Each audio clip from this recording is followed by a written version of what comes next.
제자들이 탄 배가 갈릴리 바다 한복판에 있습니다. 이 배에는 하나님의 아들이신 예수께서 타고 계시지만 배는 침몰될 것처럼 풍랑 앞에 무기력해 보입니다. 렘브란트는 기울어진 배를 중심으로 해서 뚜렷하게 대비되는 두 부류의 제자들을 보여줍니다. 어두운 밤이지만 한쪽에는 빛을 비추고 있고요. 이 제자들은 풍랑에 맞서서 스스로의 힘으로 발버둥을 치고 있습니다. 그 반대편에 어두움 속에 있는 제자들은 체념하거나 비관적으로 변해 있습니다. 빛의 마술사 렘브란트가 빛을 이용한 방식으로 이 그림을 살펴본다면 풍랑 속에서 몸부림을 치는 제자들의 모습은 어쩌면 우리들의 보편적인 면을 드러내는 것일 겁니다. 그러나 우리 마음 깊은 곳에는 예수님을 믿는다고 하면서도 예수님을 향해 원망하거나 삶을 비관한 채 체념한 그런 면도 있다는 것을 드러낸 것일지도 모르겠습니다. 우리의 현실은 이런 풍랑과도 같습니다. 삶의 풍랑이 잔잔해질 새도 없이 또 다른 풍랑이 우리에게 몰려와서 우리의 마음을 뒤흔들기 때문입니다. 여러분들의 마음은 이 제자들 중에 어떤 제자와 가장 비슷해 보입니까? 그렇다면 이 성경의 사건은 우리에게 무엇을 말하려는 것일까요? 이 사건은 마가복음 4장에 나와 있습니다. 이 본문을 여러분들과 공감하기 위해서 본문의 저자인 마가와 그리고 렘브란트, 피테르 브레헬, 청교도 문학가였던 다니엘 디포를 여러분들에게 연결해 보도록 하겠습니다. 성경에는 예수님의 비유가 참 많이 나옵니다. 마가복음 4장에는 씨 뿌리는 비유와 겨자씨 비유처럼 씨와 관련된 비유가 나오고요. 그 비유 이어서 갈릴리 호수에 풍랑이 덮치는 이 사건이 연결되어 있습니다. 예수님의 비유를 이해하는 포인트 두 개를 여러분들에게 소개하자면 이렇습니다. 신약 성경은 편지라는 포인트입니다. 특정한 독자들에게 특정한 목적으로 기록한 것이 27권의 신약 성경 편지들입니다. 그러므로 사복음서에 비슷한 비유들이 나온다고 하더라도 그 각각의 편지는 그 비유들을 다른 뉘앙스로 인용하고 있다는 것입니다. 같은 오병이어 사건이라고 하더라도 요한복음에 나온 오병이어 사건과 다른 복음의 의미는 다릅니다. 그래서 어떤 복음서의 비유가 다른 복음서에서는 그 비유가 다른 뉘앙스로 작용할 수도 있다는 것을 염두에 두셔야 본문이 더욱 풍성하게 다가올 것입니다. 그렇지 않고 한 비유가 이것이 정답이다 라는 도식으로 다른 복음에 대입한다면 그 세밀한 문맥의 뉘앙스를 놓칠 수가 있습니다. 그래서 문맥으로 이해하는 것이 중요하다는 것이죠. 신약 성경이 서신서였기 때문에 저자들이 처음에 기록할 때는 장절의 구분이 없었습니다. 최초로 장절을 구별했던 인물이 캔터베리 대주교였던 스티븐 랭턴에 의해서 1228년에 장이 구분되기 시작합니다. 그래서 오늘 본문은 마가복음 4장이지만 최초에 마가가 기록을 할 때는 장절의 구분이 없이 그냥 일정한 문맥으로 독자들과 소통을 했었다는 것이죠. 그렇다면 문맥 속에서 이 비유와 이 내용을 이해해야 되는 이유가 여기에 있는 겁니다. 비유를 이해하는 두 번째 포인트는 이겁니다. 이 그림은 종교개혁 시대의 화가 피테르 브레헬의 씨 뿌리는 비유입니다. 이 그림은 비유를 이해하는 아주 적절한 그림인데요. 왼편에 씨를 뿌리는 사람이 있고 오른편에 멀리 갈릴리 바다에서 예수님이 청중들에게 이 비유를 설명하고 있습니다. 비유를 우리들이 접한다면 실제와 허구를 구분해서 우리들이 생각해야 됩니다. 이게 뭐냐면 비유를 말하는 화자와 이것을 듣는 청자는 실존했던 사람들이겠죠. 이들은 어느 날 어느 공간에서 이 비유를 말하고 들었을 겁니다. 그러나 이들이 소통하는 비유 속에 등장하는 이야기는 허구라는 겁니다. 그렇기 때문에 비유인 거겠죠. 비유를 말하는 이유는 현실 속에서 어떠한 의미를 전하기 위해서 그 비유를 채택한 겁니다. 그렇다면 비유를 이해하는 핵심은 당시 실제했던 청중들은 비유를 들으면서 무엇을 떠올렸을까 하는 것이 비유를 이해하는 아주 중요한 핵심입니다. 그래서 21세기의 우리의 관점이 아니라 당시 역사적인 정황 속에서 청중들이나 독자들은 이 비유를 어떻게 인식을 했을까를 우리들이 접근을 해야 본문에 조금 더 정확하게 다가갈 수 있는 겁니다. 이 두 가지가 비유를 이해하는 핵심입니다. 자, 그러면 마가복음 4장에서 예수님은 그 유명한 씨 뿌리는 비유를 하셨습니다.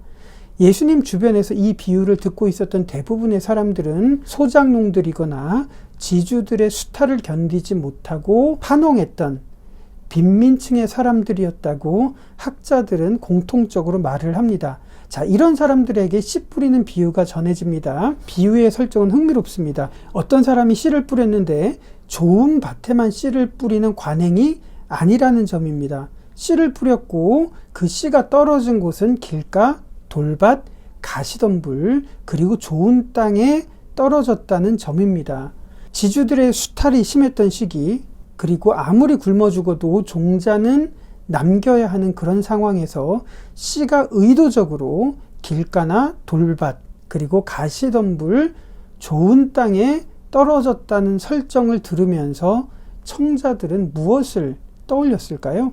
이 설정의 의도는 이렇습니다. 좋은 땅에만 씨를 뿌렸다는 것은 그 당시의 관행인 것이고, 그 관행이 말하는 것은 씨가 소중한 것이고, 길가, 돌밭, 가시덤불은 씨를 뿌릴 만한 가치가 없다는 것이 보편적인 인식인 겁니다. 그렇다면 이 비유는 이것이죠.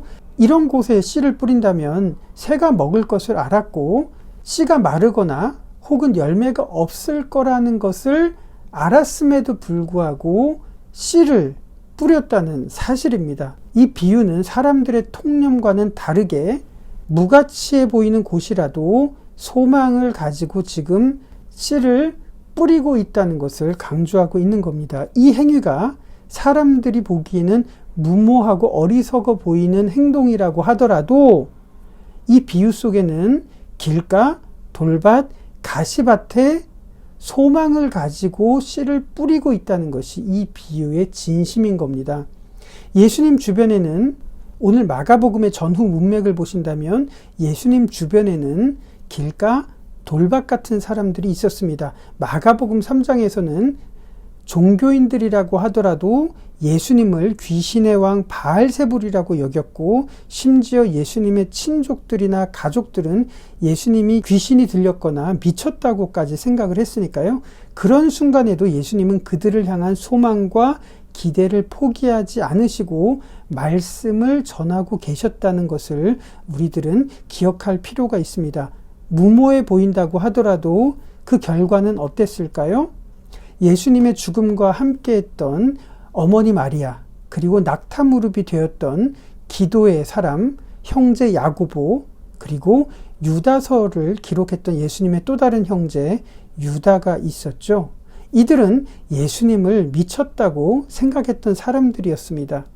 예수님의 죽음까지 함께했던 종교 권위자였던 바리새인이었던 니고데모가 있었고, 부자 아리마대 요셉이 있었습니다. 그리고 예수님께서 최후의 순간에 예수님이 하나님의 아들이라고 고백했던 백인대장, 백부장이 있었던 것을 생각한다면 길가, 돌밭, 가시밭을 향한 예수님의 소망과 진심은 헛되지 않았다는 것을 우리들은 보게 되는 것입니다. 씨를 뿌리는 것은 사람이지만 자라게 하시는 분은 하나님이라는 사실, 그리고 말씀을 받고 성장하고 자라지만 늘 공중의 새들이 깃드는 것처럼 우리 마음속에는 항상 상황과 환경에 따른 유혹과 마음의 동요가 일어날 수 있다는 것을 마가는 우리들에게 말하고 있습니다. 왜냐하면 마가가 이 복음을 써내려가는 그 순간에도 예수님을 믿는 이유 때문에 끊임없는 박해와 핍박, 그로 인한 동요가 있었기 때문입니다. 그렇다면 이 비유에서 어떤 사람은 돌밭, 어떤 사람은 좋은 밭이라는 그 구분이 아니라 우리의 마음속에 이런 유형의 마음이 공존한다는 것을 생각해 볼 수 있을 겁니다. 그렇지만 결국 씨를 자라게 하시고 열매를 맺게 하시는 것은 하나님에게 달려있다는 것을 우리들은 인정할 수밖에 없을 겁니다. 그것을 어디서 알 수 있을까요? 바로 이 비유를 들었던 제자들이 예수님과 함께 바다를 건너가는 이 장면입니다. 예수님은 뱃속에서 주무시고 계셨고 제자들 앞에는 풍랑이 일고 있었습니다. 배는 침몰하게 되었고요. 제자들이 예수님에게 원망 섞인 어조로 말합니다. 선생님, 우리가 죽게 되었는데 아무렇지도 않으십니까? 그때 예수님은 말씀하십니다. 왜 무서워하느냐? 아직도 믿음이 없느냐? 씨 뿌리는 비유를 떠올릴 수 있는 대목이죠. 풍랑이 잔잔해졌습니다. 제자들이 서로 수군거립니다. 도대체 이분은 누구일까? 풍랑으로 인해 돌박 같았던 그들의 마음은 서서히 좋은 땅으로 변해가기 시작을 했습니다. 우리가 예수님을 믿지만 우리 앞에는 여전히 풍랑이 출렁입니다. 때로는 침몰하는 것은 아닌가 하는 그런 막막한 현실 앞에 두려워하는 것은 렘브란트도 마찬가지였던 것 같습니다. 그러나 풍랑을 통과하면서 우리들은 이것을 경험하게 됩니다. 주님을 믿기 때문에 풍랑 없이 늘 바다가 잔잔한 것이 아니라 주님을 믿기 때문에 오히려 풍랑이 찾아오지만 우리는 결코 침몰하지 않는다는 사실도 발견하게 됩니다. 아스팔트 같이 완고했던 우리의 마음이 좋은 땅으로 변해간다는 사실, 바로 풍랑을 통과하면서 발견하게 되는 우리의 간증이 아닐까 생각을 합니다. 하나님은 우리를 포기하지 않으시고 여전히 기대와 소망을 갖고 계시다는 것을 우리들은 풍랑을 통과하면서 늘 간증하게 되는 고백입니다. 우리 마음속에 다양한 마음들이 교차하지만 그럼에도 불구하고 하나님은 우리를 향한 기대와 가치를 갖고 계시다는 것이 이 비유의 핵심이 아닐까 하는 그런 소망을 가집니다. 끝으로 청교도 문학가였던 다니엘 디포의 로빈슨 크루소의 한 부분을 여러분들에게 연결하려고 합니다. 다니엘 디포는 청교도 가문에서 태어났습니다. 그러나 청교도 혁명을 일으켰던 올리버 크로멜이 죽고 난 이후에 1660년에 왕정 복고가 일어나고요.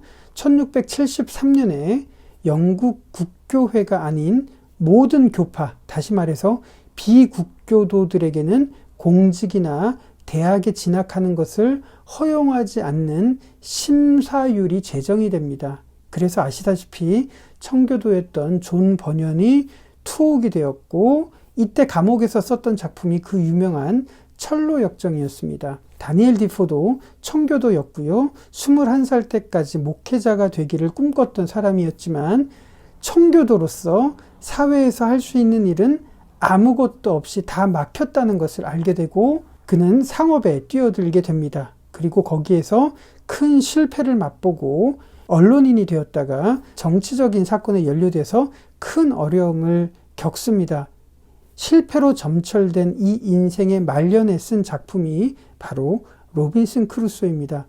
풍랑 같은 삶을 살았던 자신의 인생을 써내려간 자신의 이야기이기도 하죠. 로빈슨 크루소를 통해서 다니엘 디포는 당시 하나님으로부터 등을 돌렸던 영국 사람들과 그리고 풍랑 한가운데를 통과하는 우리들에게 무엇을 말하고 싶었을까요? 로빈슨 크루소를 여러분들에게 연결하도록 하겠습니다. 여러분들은 풍랑이 찾아올지언정 결코 침몰하지 않을 겁니다. 부모님의 반대에 무릅쓰고 항해에 나섰던 배는 풍랑을 만났다. 모든 선원들이 죽고 나 혼자 무인도에서 살아남았다. 모든 상황이 암울했지만 나는 살아남을 수 있었다는 내 처지를 긍정적으로 여기게 되어 하나님께 감사를 드렸다. 폭풍우 때문에 이 섬에 던져진 날 나는 하나님을 떠올렸다. 그러나 그것도 잠시. 살았다는 기쁨 때문에 나는 우월감에 빠졌다. 그러나 때로 병이 나고 죽음의 공포가 찾아오자 다시 하나님을 생각하기 시작했다. 하나님, 저를 불쌍히 여겨주세요. 몇 년 만에 처음으로 진정한 기도를 했다. 하나님 도와주세요. 제 고통이 너무 큽니다. 그러면서 내 옆에 놓여진 성경책 몇 줄을 읽어보려고 했다. 성경책을 펴놓고 눈에 들어오는 글귀를 보았다. 환난 날에 나를 부르라. 내가 너를 건지리니 내가 나를 영화롭게 하리라. 바로 나를 위해 쓰여진 글 같았다. 머리가 어지럽고 기운이 없었지만 나는 깊은 감동을 받았다. 그때 나는 지금까지 한 번도 하지 않았던 일을 했다. 무릎을 꿇은 채 고통에 빠져있는 나를 도와달라며 기도했다. 때로는 통곡할 만큼, 때로는 표현할 수 없는 마음의 고통으로 주저앉을 만큼 그런 순간들도 있었지만 성경을 읽고 내 마음속에 평안이 스며들었다. 이런 구절을 읽은 적이 있다. 내가 너희를 버리지 아니하고 너희를 떠나지 아니하리라. 이 말은 오로지 나를 위해 쓰여진 것 같았다. 하나님께서 나를 지켜주신다면 풍랑과 폭풍이 무슨 상관이 있단 말인가? 풍랑이 없이 잔잔하다고 하더라도 하나님이 함께하지 않는다면 그것이 더 나쁜 일임에 틀림없다. 그리고 나는 프라이데이를 만났다. 그에게 쉬운 말부터 시작해서 하나하나 말을 가르쳐 주었다. 그런 후에 나는 프라이데이에게 물어보았다. 프라이데이, 사람들이 죽으면 어디로 간다고 생각해? 우리가 보는 모든 것을 창조하신 그분이 살고 있다는 것을 알아? 프라이데이는 나를 열심히 쳐다보았다. 그래, 프라이데이. 우리는 모두 그분에게 속해 있어. 모든 것이 하나님의 계획 속에서 이루어지지. 예수 그리스도는 우리에게 기도하는 법을 가르쳐주기 위해서 오셨어. 그분을 통해 우리가 하나님에게로 나아갈 수가 있고 하나님이 우리와 함께 하시는 거야. 프라이데이와 함께 시간을 보내는 동안 우리는 함께 기도를 하고 성경을 읽었다. 우리의 마음은 영국의 어떤 교회 못지않게 하나님과 가까이 있었다. 그리고 하나님을 향한 나의 마음은 영국에 있을 때보다 더 깊어져 있었다.